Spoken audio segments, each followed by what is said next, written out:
ഡ്രൈവിങ്ങിൻ്റെ passion എനിക്ക് ചെറുപ്പത്തിൽ നിന്നേ ഉണ്ടായിരുന്നു. കോളേജിൽ നിന്ന് ലോങ് ട്രിപ്സ് പോകാൻ ഭയങ്കര ആഗ്രഹമായിരുന്നു. ബൈക്കിലായിരുന്നു കോളേജിൻ്റെ യാത്ര മുഴുവൻ. ആന്ധ്രയിൽ വർക്ക് ചെയ്യുമ്പോഴാണ് എൻ്റെ ഫസ്റ്റ് കാറ് മേടിച്ചത്. ഓമ്നി ആയിരുന്നു.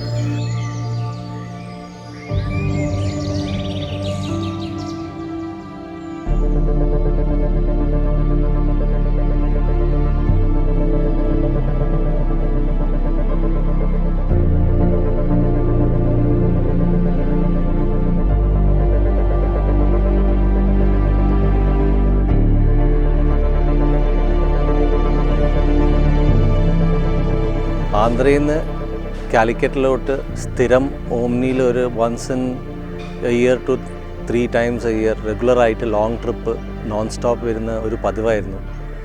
ആ നോൺ സ്റ്റോപ്പായിട്ട് ഡ്രൈവ് ചെയ്യുന്ന തന്നെ എനിക്കൊരു പാഷനായിരുന്നു. അത് എത്രയാണ് പോവുക, എങ്ങനെയാണ് എത്ര ഡിസ്റ്റൻസാണ് പോവുക എന്നുള്ള നോക്കാൻ വേണ്ടിയിട്ട്. പക്ഷേ ഓമ്നീൻ്റെ അതിൻ്റെതായ ഒരു ഇതിലെന്നെ കൊണ്ട് പിന്നെ വാഗനാറിലോട്ട് ഗ്രാജുവേറ്റ് ചെയ്തു.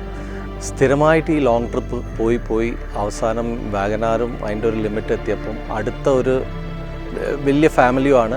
3 മക്കളുണ്ട്, അമ്മ ഉണ്ട്. അപ്പോൾ എല്ലാവരും കൂടെ കൊണ്ട് ഈ ലോങ് ട്രിപ്സ് പോകുന്ന കുറച്ചൊരു ടൈറ്റായതിനെ കൊണ്ട് 8 സീറ്ററും 7 സീറ്ററും ആയിട്ടുള്ള വണ്ടികളെ കുറേ എണ്ണം ടെസ്റ്റ് ഡ്രൈവ് ചെയ്തു. ഇന്നോവ ടെസ്റ്റ് ഡ്രൈവ് ചെയ്തു, എർട്ടിഗ ടെസ്റ്റ് ഡ്രൈവ് ചെയ്തു. അങ്ങനെ ഉള്ള മാർക്കറ്റിലുള്ള മൊബീലിയോ, BRV എല്ലാം ടെസ്റ്റ് ഡ്രൈവ് ചെയ്തു. ടെസ്റ്റ് ഡ്രൈവ് ചെയ്തിട്ട് എനിക്കും ഫാമിലിക്കും ഈക്വലായിട്ട് ഒരു കംഫർട്ട് ലെവലും സ്പേസും ഡ്രൈവിംഗ് കംഫർട്ടും എല്ലാം ആയിട്ടൊരു വന്നത് ഒരു സ്റ്റെപ്പ് വേൻ്റെ ലോഡ്ജിൻ്റെ സ്റ്റെപ്പ് വേ എന്ന് പറഞ്ഞൊരു മോഡലായിട്ടാണ് വന്നത്. അപ്പം അത് വാങ്ങാനുള്ളൊരു തീരുമാനം അവസാനം എല്ലാം കൂടെ ചേർന്ന് 2 മാസം എല്ലാ വണ്ടിയും ടെസ്റ്റ് ചെയ്ത് കഴിഞ്ഞിട്ട് ഇത് വാങ്ങാനുള്ളൊരു തീരുമാനം എടുത്തിരുന്നു.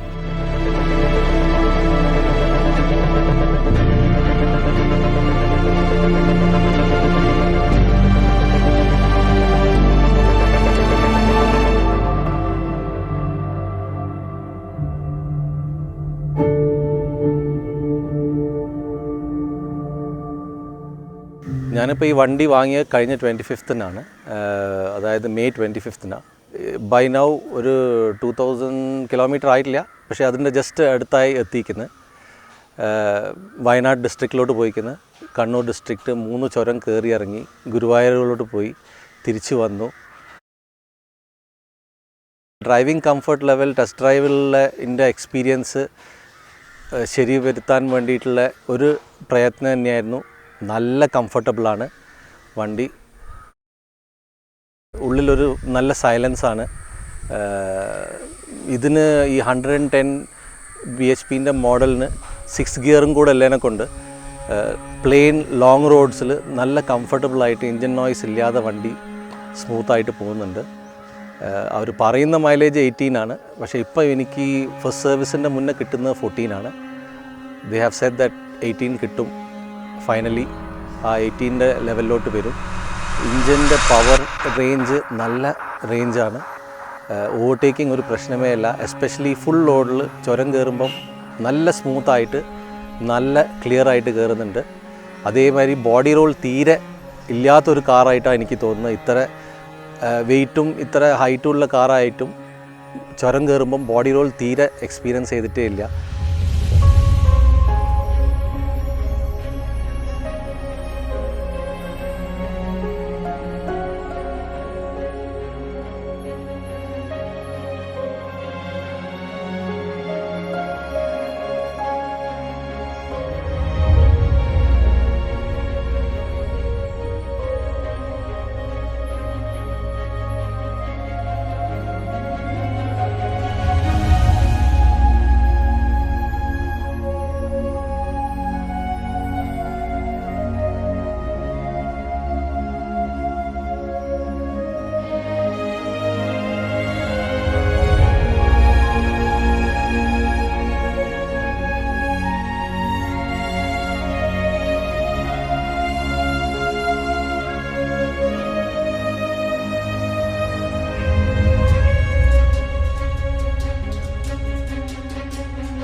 ലോഡ് ജി സീരീസ് ഞാൻ ആദ്യം കാണാൻ പോയപ്പം ബേസ് വേരിയൻ്റാണ് ഞാൻ ആദ്യം കണ്ടത്. അപ്പം ലുക്ക് അത്ര ഇഷ്ടപ്പെട്ടില്ലായിരുന്നു. പക്ഷേ കാറിൻ്റെ ഡ്രൈവിങ്ങും പവറും കണ്ടപ്പം അത് തന്നെ ട്രൈ ചെയ്യാമെന്ന് വിചാരിച്ചിട്ട് അവരോട് സംസാരിച്ചപ്പം അവർ ഈ higher and step way version ഉണ്ടെന്ന് പറഞ്ഞു. അത് കണ്ടപ്പം എനിക്കും എൻ്റെ മക്കൾക്കും ഫാമിലിക്കും വൈഫിനും എല്ലാവർക്കും കൂടെ അത് നന്നായിട്ട് ഇഷ്ടമായി. ആ സ്റ്റെപ്പ് വേ വേർഷന് ചെറിയ ചേഞ്ചസ് ആയാലും ആ ലോഡ്ജിൻ്റെ ടോട്ടൽ ലുക്ക് മാറിയിട്ട് ഒരു വേറെ തന്നെ ഒരു വണ്ടീൻ്റെ ഒരു ലുക്ക് വന്നു. അപ്പം അതല്ലാതെ എല്ലാ സീറ്റ്സിനും ഇൻഡിപെൻഡൻ്റ് ആയിട്ട് എയർ കണ്ടീഷൻ ഉണ്ട്, അതിൻ്റെതായ കൺട്രോൾ ഉണ്ട്, ചാർജിങ് യൂണിറ്റ്സ് ഉണ്ട്. ആ കാരണവശാൽ മക്കൾക്കും ഇത് ഭയങ്കര ഒരു എൻ്റർടൈനിങ് ആയിട്ടും ഇഷ്ടമായിട്ടും ലോങ് ട്രിപ്സിൽ അവർ ഭയങ്കര കംഫർട്ടബിളായിട്ട് പോവുകയും ചെയ്യുന്നുണ്ട്. ഇപ്പം അതിൻ്റെ ഒരു ടോട്ടൽ ഓവറോൾ ഫീൽ നോക്കുമ്പം ഒരു നല്ല ബൈ ആയിട്ട് തന്നെയാണ് എനിക്ക് തോന്നിയത് ഇതുവരെയ്ക്കും.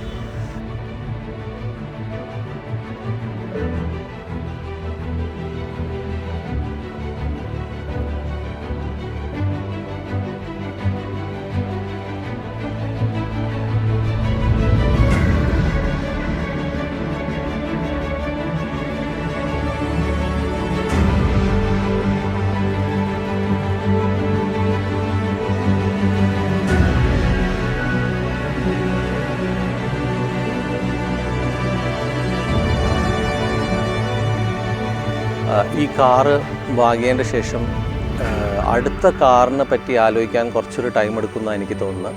അടുത്ത കാറ് ഇതേ ഫീച്ചേഴ്സ് തന്നെ, ഇതിൻ്റെ മെയിൻ ഫീച്ചേഴ്സ് 8 സീറ്റ് ആയിരിക്കണം, സ്പേഷ്യസ് ആയിരിക്കണം, നല്ല പവർ റേഞ്ച് ഉണ്ടാവണം, മൈലേജ് ഉണ്ടാവണം. ഈ 4 കാറ്റഗറിയിലെ കുറച്ച് കാർസ് ഇപ്പം വന്നിരിക്കുന്ന ഹോണ്ട BRV വന്നിരുന്നു. അത് ടെസ്റ്റ് ഡ്രൈവ് ചെയ്തിട്ട് ഇതാണ് കുറച്ചും കൂടെ ഇഷ്ടമായത്. ഇനി വേറെ ഹോണ്ടയോ ഇല്ലെങ്കിൽ മാരുതിയോ ഈ ഈക്വലൻ്റ് ആയിട്ട് ഇങ്ങനത്തെ ഒരു വലിയ കാറ് കൊണ്ടുവരികയാണെങ്കിൽ ഡെഫിനറ്റ്ലി അതും ട്രൈ ചെയ്തിട്ട് ഒരു 4 കൊല്ലം കഴിഞ്ഞ് maybe I will think of buying and changing the model. But presently ഈ കാറായിട്ട് I am very satisfied with especially with the power range and overtaking capacity. ഭയങ്കര കംഫർട്ടബിളാണ്. So I am very happy with this.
A car, dream for some, style statement for many. Always wear your seatbelts and have a safe journey. This is Dhruv signing off.